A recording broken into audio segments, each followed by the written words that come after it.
Γυρίζουν το κλειδί στην πόρτα. Παίρνουν τα παλιά φυλαγμένα γραμματά τους. Διαβάζουν ήσυχα και έπειτα σέρνουν για τελευταία φορά τα βήματά τους.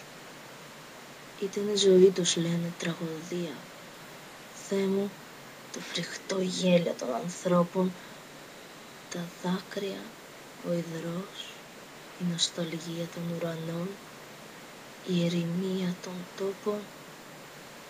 Στέκονται στο παράθυρο, κοιτάνε τα δέντρα, τα παιδιά, πέρα τη φύση, τους μαρμαράδες που σφυροκοπάνε, τον ήλιο που για πάντα θέλει δύση. Όλα τελείωσαν.